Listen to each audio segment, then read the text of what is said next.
guys, I am here today with one of my favorite lecturers in CBE, Katerina. Katerina is teaching several marketing courses, right?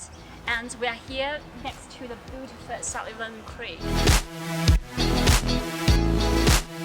I do remember that you said you were studying somewhere else. You actually remember? Yeah, of course I remember. Yes. I make all my students introduce themselves. Yeah. Because I really think it's important to get to know your target audience. And I remember you introduced where you were from, what you worked on before, and the very interesting point is you have a chicken farm. Yeah, sure. I think that puts a lot of people out of their comfort zone when you have people talking about chickens and software and marketing and teaching through wool and stuff like that. Basically, I consider myself lucky that I'm able to work on projects that I'm passionate about. Yes. So yes, I really like teaching, and I'm doing that as one of my hats.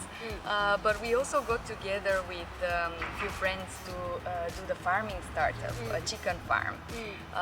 There is a very interesting blog entry by Microsoft founder Bill Gates. Yes. You can look up Bill Gates chickens and you Really? will find, just read his blog about chickens, because I think he talks a lot about the difference that chickens make, not only as a producing animal, because they do make good quality food, Yes. but they also give back a lot to the earth. Yeah. So we started that project as a way to improve the land. Yeah. This will be there for the next 50 years, right? For the next 100 years, for the next generation. So you get a lot out of doing work with your hands. It's also quite a pleasure to produce a physical product, Yeah. rather than I came from software and telecom industry where things are not tangible.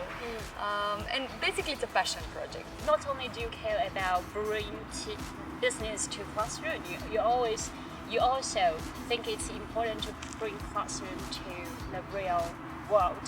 I remember our trip to Burma. Why do you think it's so important to bring the students all the way to 3 hours away in Burma for the one-day field trip? The fact that you remember it proves that I was right, I think. I think in terms of studying in Canberra, you have access to a kind of a typical city environment. True. But the really precious thing is the fact that you can drive for less than 10-15 minutes and find more sheep than people. That's that true. doesn't exist in any other country.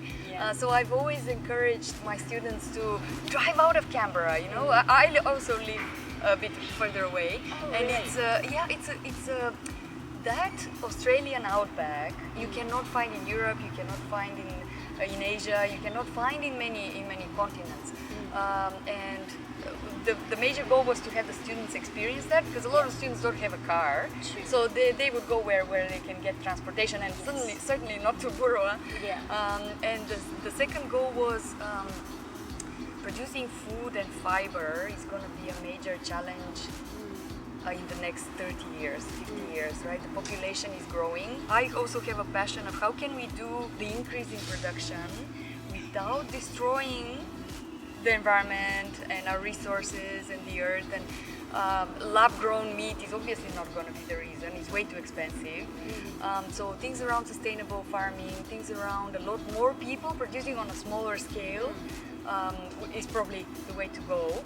So I do want to, I know a lot of people are studying finance and accounting and all these major specialties at CBE, but I think to bring them in that context of where the next 50 years problems will be was my other goal. Thank you very much, Katerina. And I would really like to give you a handshake or a hug, but I don't think it's very proper in this situation. Yes. So let's do some Yes. virtual handshake.